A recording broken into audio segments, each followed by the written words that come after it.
মুরব্বীরাও ব্যথা হয়, বাড়ি খায়, এরকম করে কপাল ধোয়াইতে ধোয়াইতে যাই। কথা কি কিছু কথা, আর এইটা যেই কোনো টাইমে পড়ার কোনো সন্দেহ নাই। আমি মরতারি আর একজন মরতারে, এটা কোনো ঝুঁকিপূর্ণ, এটা কোনো নিশ্চয়তা নাই ভাই। পরিষদের দায়িত্ব উপজেলা পরিষদের, এটা টিউনের দায়িত্ব। এটা ভাঙ্গা পড়ে যাচ্ছে ভাই, এটা পড়ে গেলে তো মনে করেন মানুষের অ্যাক্সিডেন্ট মনে ঝুঁকিপূর্ণ, এটা কোনো মানুষের জীবনে কোনো নিরাপত্তা নাই। দেখেন কোনো এরকম কোনো কিছু নাই, রড মট সব গেছি গা, এইটা গেছি গা, ওইটা গেছি গা, ওইটা গেছে, সবগুলো ঘুরে শেষ। আমি তো ব্যবসা বাণিজ্য করি, আমি তো নুয়া নুয়া চলি, এর মধ্যে আমি বাড়ি খাই। আরো এই আড়াই এই যে আড়াই, হ্যাঁ, মাছ বাজারের আড়াই।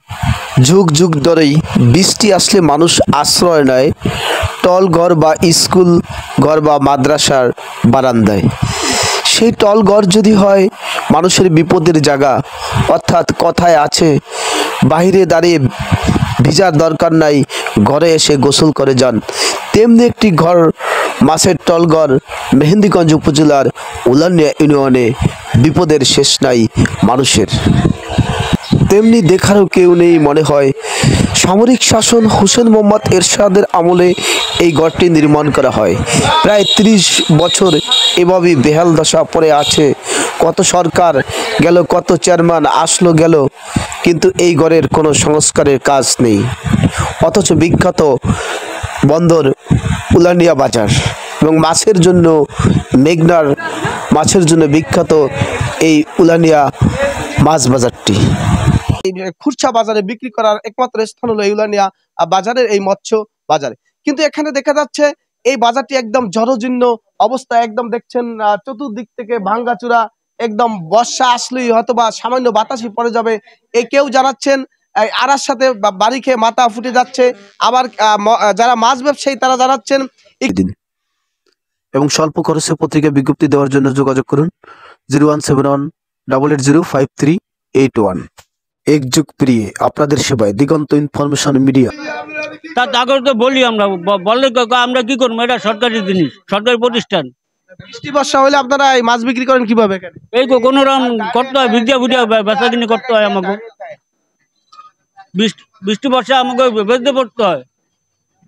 এই জায়গায় মানুষ আইয়ে বৃষ্টি হইলে আমরা খারাতেই হরিয়া এক কোনার মধ্যে খারাতেই মাছ বেচতারি না, কোনো কাস্টমারও আসে না। এই জায়গায় পুরাটা ভাঙ্গা, এটা কুসুম পড়িয়া যায়, অ্যাক্সিডেন্ট হয়ে। সদস্য হিসাবে এই মৎস্য বাজার উলানিয়ার একদম জরাজীর্ণ অবস্থা, অর্থাৎ চতুর্দিক দিয়ে, অর্থাৎ এখানে পিলার, ঘরের টিন উপরে কিছুই নাই এখানে। এই অবস্থা দীর্ঘদিন যাবত, এটা উত্তরণের উপায় কি? আমার নাম মোহাম্মদ জসিমউদ্দিন, গোবিন্দপুর ইউনিয়নের 7 নং ওয়ার্ডের ইউপি সদস্য। আমার বাড়ি হলো উলানিয়াতে, উলানিয়া ইউনিয়নে বসবাস করি। তো প্রায় সময়ই উলানিয়াতে ওই মৎস্য যেই বাজারটা আছে, টলঘর আছে, যেটা টলঘর বলা হয়, এটা প্রায় সময় মাছ কিনতে আসি। ম্যাক্সিমাম সময় এরা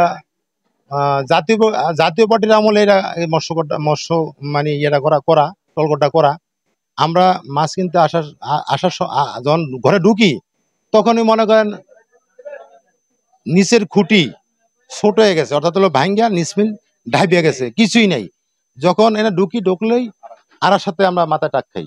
এবং সকালবেলা 1-1.5 হাজার 2-3 হাজার লোকে এখানে মাছ ক্রয় বিক্রয় করে। অনেকেরই ঝুঁকিপূর্ণ, প্রত্যেকটা মানুষের জন্য ঝুঁকিপূর্ণ। যে কোনো সময় ঘরটা পইরা মানুষজন মৃত্যু হইতে পারে। তবে আমি ব্যক্তিগতভাবে যতটুকু আলাপ করলাম আজকে, তাতে আমাদের উলানিয়া ইউনিয়নের চেয়ারম্যান জামা মোল্লা গত উপজেলা মিটিংয়ে সে জোর দাবি জানাইছে যে আমার এই উলানিয়া বাজার যে টলঘরটা আছে এটা নির্মাণ করার জন্য টিউনো বরাবর এবং উপজেলা চেয়ারম্যানের কাছে সে জোর দাবি জানাইছে। সেটা একটা বিহিত ব্যবস্থা হয় না এখন পর্যন্ত।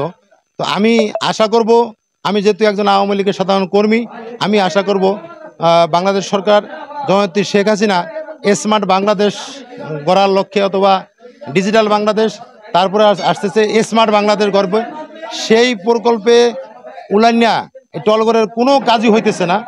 এটা আমি জোর দাবি জানাবো আমাদের উপজেলা পরিষদের চেয়ারম্যান এবং টিউনু সাহেব আছেন, এই শেখ হাসিনার